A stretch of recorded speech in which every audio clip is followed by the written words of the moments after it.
Dictionary.com என்ற பிரபல இணையதளம் 2025ஆம் ஆண்டுக்கான சிறந்த வார்த்தையாக 6-7 என்பதை தேர்ந்தெடுத்திருக்கிறது. ஆல்பா தலைமுறையினர் குதூகலமாக உச்சரிக்கும் 6-7 என்பது அவர்களது மொழியின் ஒரு அங்கமாகவே மாறியது பேசுபொருளாகியுள்ளது.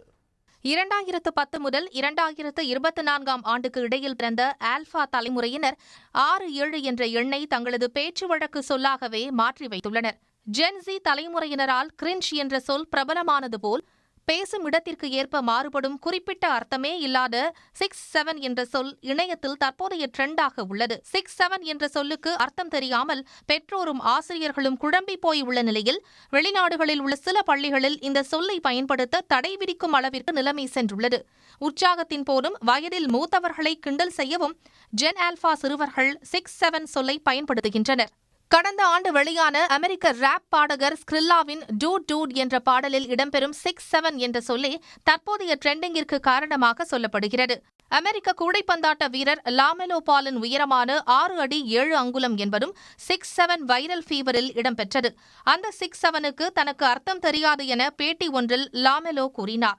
உணவகத்தில் 67வது ஆர்டர் டெலிவரி வருவரை ஊழியர் மைக்கேல் அறிவிக்கும் காட்சி கூட தற்போது அதிக அளவில் பகிரப்பட்டு வருகிறது. 2025ஆம் ஆண்டுக்கான சிறந்த வார்த்தைக்கான தேர்வு பட்டியலில் ஆரா ஃபார்மிங், சுங்கவரி உட்பட பல சொற்கள் இடம்பெற்றிருந்தாலும் 6-7 என்பதை Dictionary.com தேர்வு செய்தது. இது மொழிச் சிதைவுக்கு வழிவகுக்கும் என போர்க்கொடி தூக்கியுள்ள மொழி ஆர்வலர்களின் முகத்திற்கு எதிராக ஆல்பா தலைமுறையினர் 6-7 என ரீங்காரமிட்டு வருகின்றனர். உடனுக்குடன் செய்திகளை தெரிந்து கொள்ள சன் நியூஸ் பெல் ஐகானை கிளிக் பண்ணுங்க.